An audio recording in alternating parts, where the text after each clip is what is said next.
Hello and welcome. My name is Odo Peter. Recently, I made a paper presentation on BIM adoption for small and medium-scale architectural firms in Nigeria at the Archibute. This is a transcript of that presentation. The paper was under the theme Building Information Modeling and Integrated Project Delivery at Abuja, organized by Archibute, and my topic was scaling up with BIM, how small architectural firms can implement BIM. So the presentation outline will start from the state of BIM in Nigeria, and then we'll look at implementation approaches for small firms, and then we will summarize. So let's start with BIM's evolving definitions. Initially, when BIM was introduced, it was seen as a model because BIM was introduced by software developers, as we know, and the product was a model. And as architects began to use the model, they found out that the model contains a lot of information that can affect the way construction is being run. An architect began to define BIM as a process. So this is now not a noun, but a verb, as a way of doing things and arranging and coordinating information within the design process. As more and more people outside the built industry began to use BIM for maintenance, for management, for data collection, BIM is now being seen as a management tool, as a tool that can help coordinate the complex nature of working through the maintenance and management of buildings and infrastructure. So, but for purpose of this presentation, I'm going to look at BIM as an improved method of information exchange in the construction industry. We've always had information flying in the construction industry in a rather not very structured and efficient manner. So I think what BIM is, from my understanding and from all the evolving definitions, is that BIM is a way to improve communication within the industry and to ensure that this communication is done efficiently for maximum impact. So if you look at this image here, we can see that BIM is at the center of the communication circle within the construction industry. I believe BIM to be a model as well as a process and as well as a tool for management. I don't restrict myself to one certain definition of BIM because the model gave birth to the process gave birth to the management. So the aim of this talk today is to help small firms develop a guide for adopting BIM, especially in our context of Nigeria, and this can be applied in other small scale firms anywhere in the world, and especially in developing countries.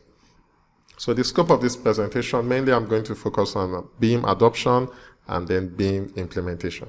I'm not going to go into the nitty-gritty of BIM. I'm just going to talk about things that allow you to adopt BIM properly. So what I'm hoping you will take away from this section, one is that you see easy steps for adopting BIM to increase your workflow. Secondly, we could see reduction in project delivery time because we are beginning to use BIM the right way.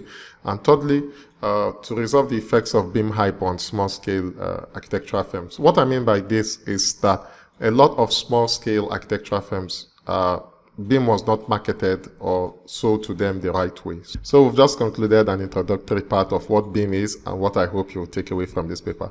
Let's look at the state of BIM adoption in Nigeria. We'll be looking at this from the works of Mr. Saka Abdullahi, who did an extensive research on BIM and SME adoption in developing countries, especially Nigeria. You can check out some of his published papers. We will begin with how small architectural firms perceive the use of BIM. First of all, they consider BIM as a risky and radical investment. And this is true because BIM has been marketed as something that is disruptive of the existing workflow and something that is very expensive. So we all know that in the construction industry, it is not very easy for people to change the way they work. So definitely very small firms do not want to take that risk. Secondly is that BIM is not suited for low-level projects. So what it means is that a lot of small architectural firms do simple buildings. They do residential buildings, some small malls, nothing complex, no 50-story high-rise building that will require so many coordination and complexity. So they feel like since this is expensive and radical and it's just going to be used for expensive buildings who can just pass by. And most importantly, a lot of clients in developing countries are not initiating BIMs. Government are not enforcing it. Private individuals or corporate organizations don't really know what it is. So why would they want to take that risk in making such investment? So let's look at the barriers to BIM adoption. And just like I've mentioned, some of the things I've said constitute the barriers to BIM adoption. But also, Small firms are unable to observe the benefit of BIM, either within their immediate environment or within the country where they exist. So because there is no observed benefits to BIM, sometimes it's even what they observe is a disadvantage to BIM, because people just model buildings that can't be detailed properly, or at the end of the day won't be replicated on site. So a lot of work has been done in BIM adoption and implementation, but not so much in BIM adoption and implementation for small firms within developing countries with limited resources. This has not been looked into in detail. And then, like I said earlier, lack of client demand and high cost of implementation, investing in software, hardware, and continuous update.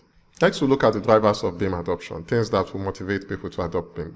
One is organizational structure or the culture of the firm. And this is easier in large firms, because large firms are organized and structured in such a way that they have to communicate efficiently because they are large.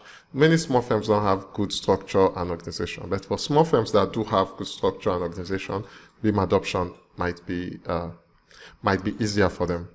Secondly is resources. Resources here talks about both human capital, finances, and knowledge. So this is very important. If we have people that are well versed in BIM adoption, implementation, and the tools and the technical know-how, it's going to help. The next is client demand. If the government, for example, in developing countries begin to mull over the acceptance of BIM, or corporate clients begin to see the advantages of mandatory BIM for their projects, it's going to help a lot. So government mandate adoption by your competition, normal things, and institutional bodies can become drivers for BIM adoption for SME. So a summary of what I've just gone through is that for us to get small firms to adopt BIM, we have to encourage them to be compatible with BIM in their work environment. So their workflow and their work culture should be something that reflects an organized structure. Secondly, we need to show firms, especially small firms, the benefits of adopting BIM. And this can only be done when other firms that are adopting BIM share their experiences with the other small firms. And very crucial to BIM adoption is that the owners of this firm will want to improve and adopt technologies that will help their work. So if the top management within a small firm doesn't adopt BIM, because it's a small organization, there is not so much you can do. And finally, if we have coercive pressure, like we discussed, from clients, stakeholders, and governments, it's going to help adopt BIM. So these ideas I've shared with you, like I said earlier, the summarized work of Mr. Abdullahi Saka, and I think you should check out his work. He did a great job there. So in rounding up this first section, I'm just going to leave you with a quote. This quote says that the future is BIM shaped. And this is true because, you see, we are very intertwined with technology in our day and age. We use technology everywhere, at home, in school, in the right to work. I don't see the reason why we get to work. We now drop all the advantages of technology and start working in a very rigorous and manual way. So I think we should know that going to the future, as more technology is infused into our lives and everyday practices, BIM would definitely be part of the construction industry. So let's look at the second part. BIM implementation approaches for SME, a case study of OpenMZ BIM. This is OpenMZ BIM here. I'm in the office right now, and it is our goal to be the forebearers and forerunners of BIM adoption in Nigeria. So we share with you our experiences as we went about adopting and implementing BIM in our office. So the first thing we did was we took the decision to adopt. And the decision to adopt BIM is always a top-down approach. So I, as the CEO, decided that fine, we're going to adopt BIM. We had a meeting, and every support was going to come from the top and ensure that it is done properly. Secondly, we had to develop a 2 to 5 year implementation plan. This is very important because most times when people listen to talks like this, they will think, once I get back home, I'll just go and start adopting BIM in the next 3 months and everything is going to be sorted out. It's not that easy. It's a process and it's going to take some time. So it's better you space it out for yourself, anywhere between 2 to 5 years, depending on how structured, organized, financially buoyant you are. So that's what we did. If you look at the screen, you can see a breakdown between 2019 and 2023, what we thought about doing to both our workflow, our investment, and then the processes. So next thing we tried to do was to define our design process. And this is very important because BIM means that people are communicating efficiently within a system. And so the first thing you want to do is to know what is efficient communication. One of them is to define the design process. How do you start by defining the design process? The first thing is to establish a design philosophy for the office. A lot of people work in firms where they have not really had a clear definition of the design philosophy of the principal. They are just, modeling their way through corrections he gives, and, they say, my boss likes curves, my boss likes straight lines, my boss doesn't like this kind of roof, or you appreciate this. So new staff are always, they don't know what to design. Old staff don't even try to improve on it because they will just keep giving the boss what he wants. So it's very important that for there to be a teamwork, the design philosophy of the office has to be designed properly. So in the office, we created our design philosophy represented as the word LEAF, local, expressive, adaptability, and fusion. There is another video I'll do that will explain in detail our design philosophy. If I've done it while you are watching this video, you can just click the link above. The next is that you discuss the design process with the team. So this is very important because if you have a design philosophy, then you have to give birth to a process from your philosophy. So it's the design philosophy that births a design process for an architectural firm. And this enables the team to key into the philosophy. So it's really important. And the next, you are going to discuss deliverables. Like in Nigeria, we always bind our drawings, architectural, structural, mechanical, and electrical, in hard copies to submit to approving authorities or to clients. But we never do that in soft copy for the client or for the office. So the files in soft copy are always scattered. And it's easier to store them on the soft copy than in hard copy.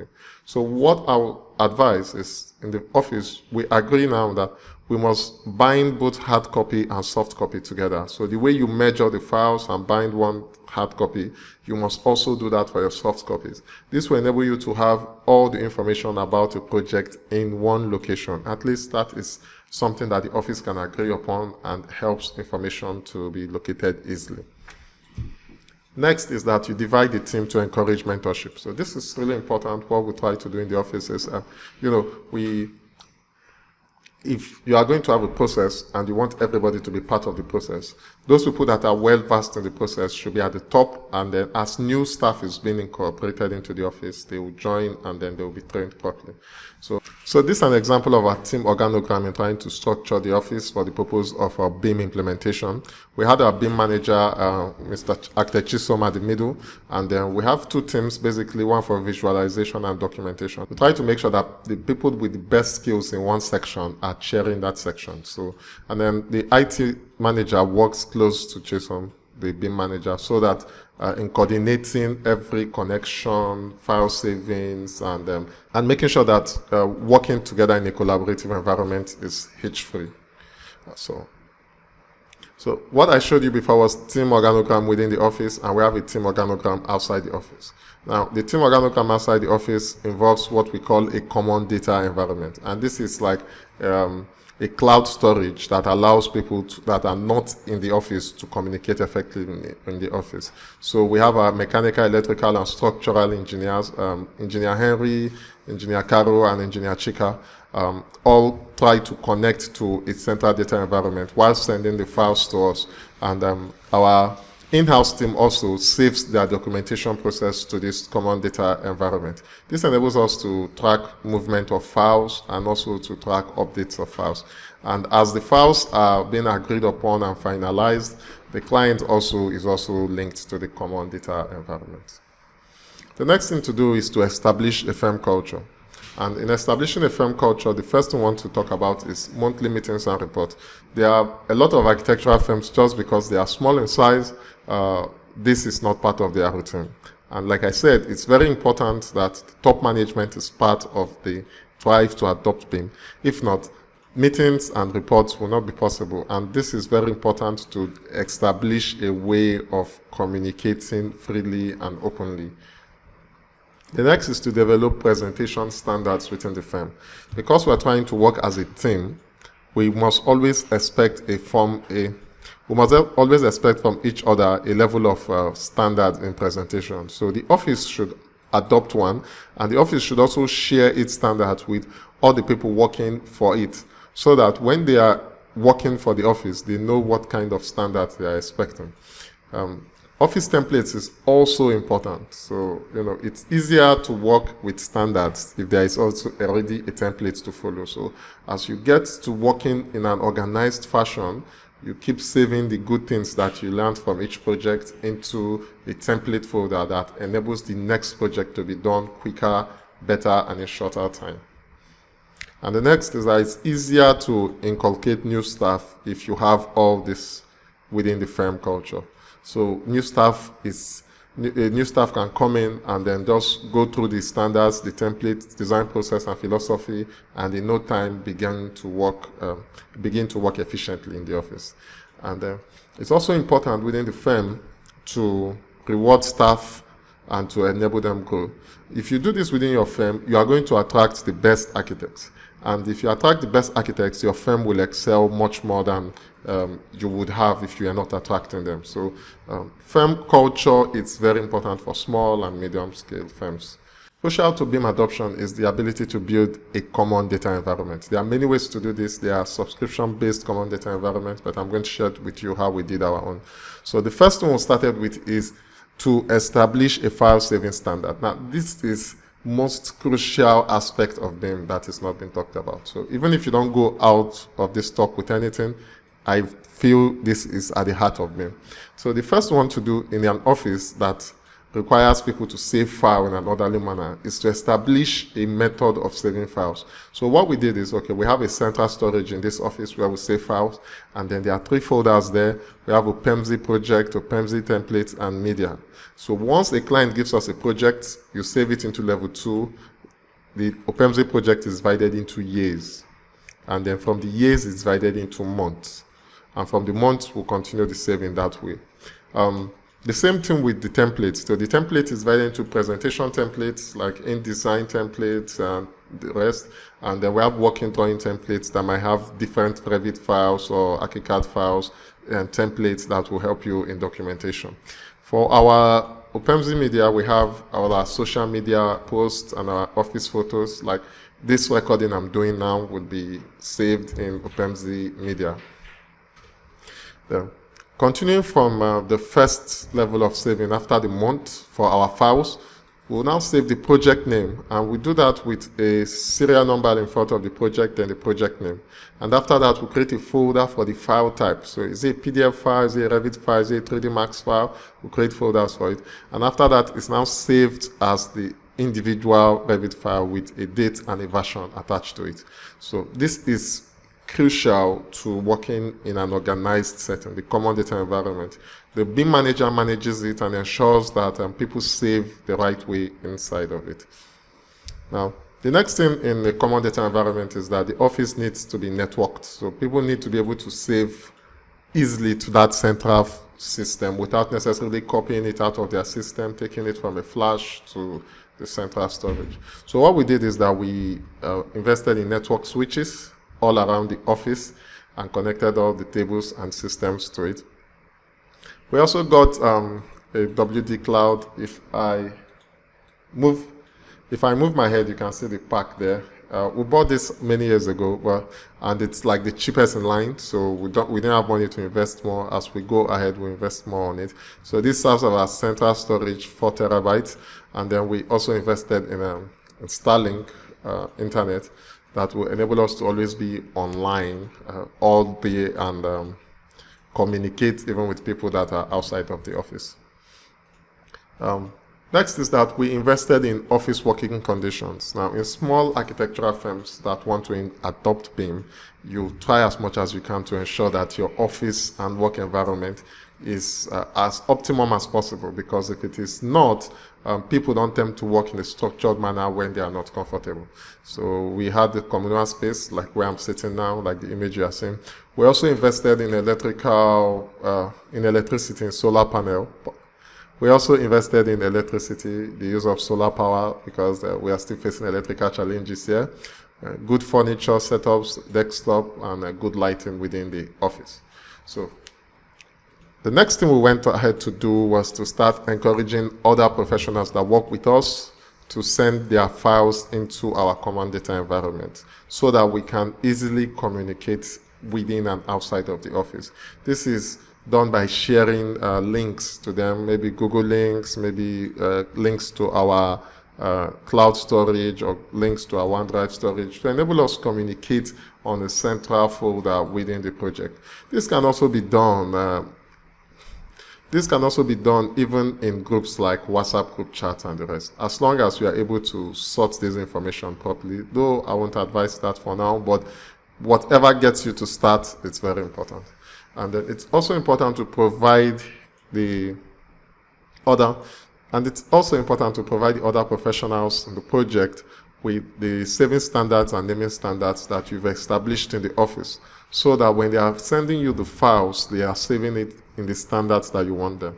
One of the ways to also enable them to do this is to name the files properly before sending it out to them and asking them to continue with that naming standard.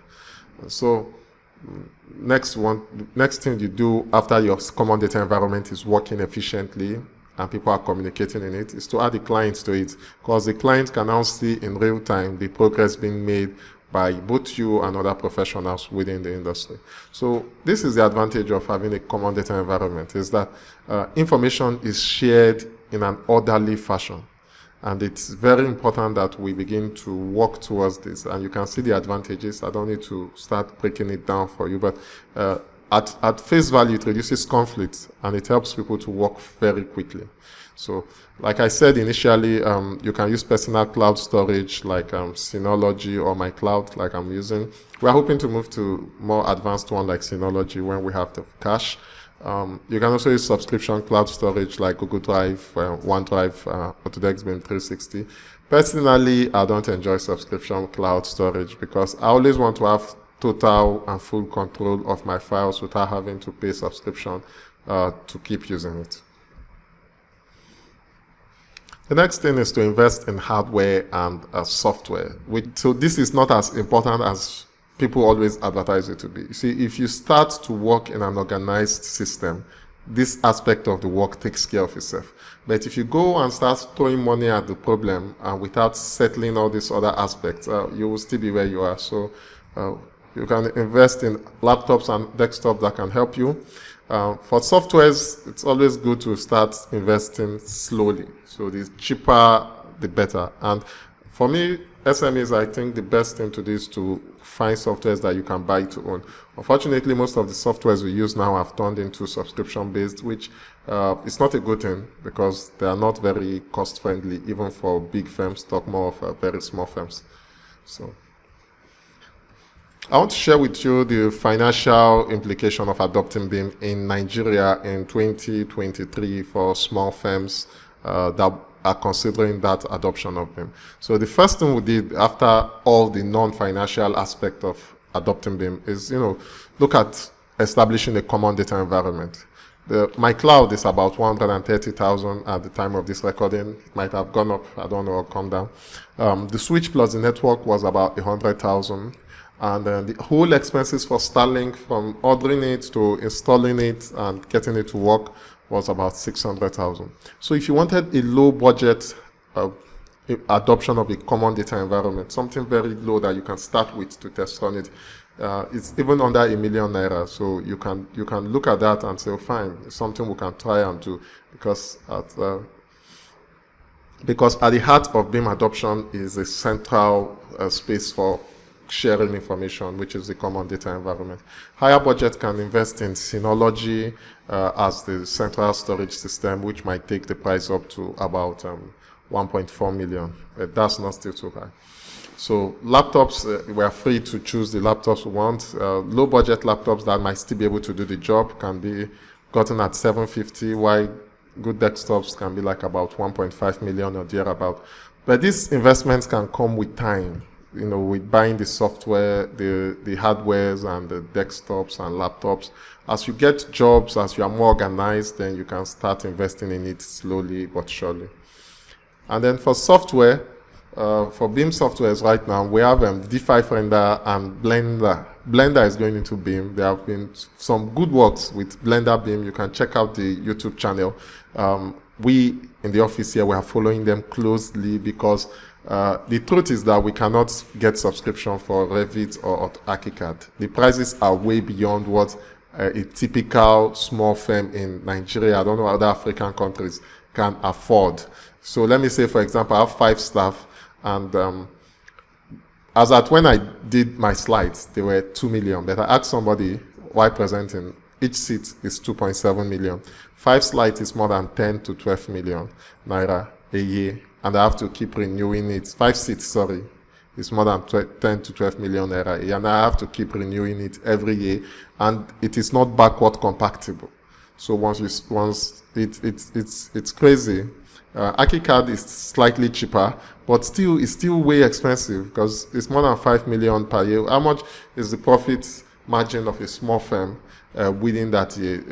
Majority of the staff may not even be earning up to that amount per year. So we have to look to smaller BIM packages to start with, and I'm encouraging people to look into Blender BIM and start to learn about it, as I believe very strongly that it's going to be a good force in BIM. Maybe not within the few years, but in the not so distant future, I think it's going to be a force in BIM. And then D5 Render is a free rendering software. It has a paid version, but you can basically do everything for free. And it's wonderful, highly realistic. And so it's something you can look at. If you are just starting, I always advise you start gently. You can't just throw all your money into this software.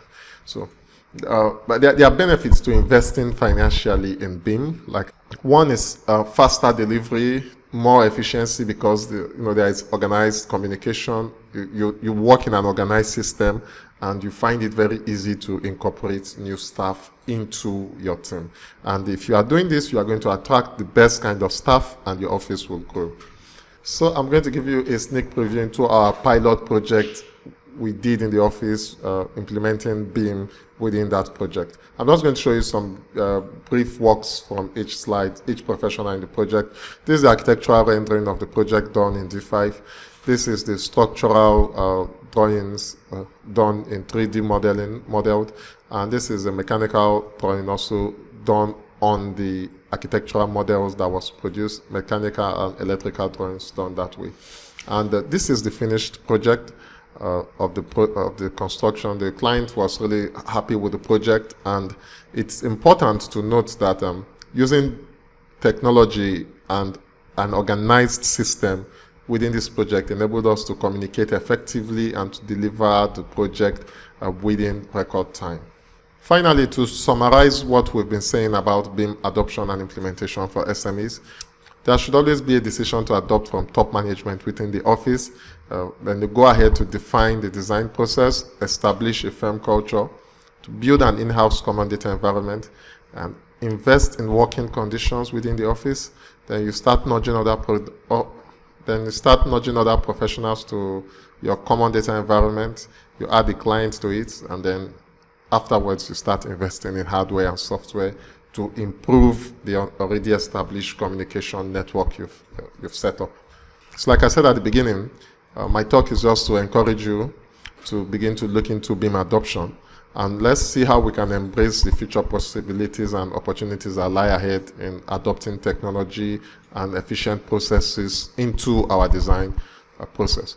It mustn't be an expensive venture, so we learn to adapt as architects and adopt it in a way that it will not be risky or disruptive to our existing workflow. So in conclusion, I just want to share our mission at OPEMSI BIM. We are trying to influence collaboration in the built industry and to encourage architects to work more effectively. That's what we try to do here. Every year we organize trainings, either within our state or within the country. We share our knowledge in software, in BIM adoption processes, in BIM implementation, and in trainings. So we do trainings, we do research and development, innovations, we're interested in it, and we also offer BIM consultancy. So my name, again, is Odo Peter. This is me, smiling. And I'm a lecturer at the Department of Architecture, University of Nigeria, Nsukka, and my goal is to see how we can continue to adopt modern technology into BIM. So thank you for your attention. You can reach me on my phone number and email and website. And you can follow us on Facebook, on YouTube if you are watching this on YouTube, and on LinkedIn at Opemzi BIM Consultancy. So thanks for watching. We have more videos planned out in BIM adoption. We hope that you follow us and you get to learn more as we go on this journey together. Thanks for watching. Catch you in the next video. Peace.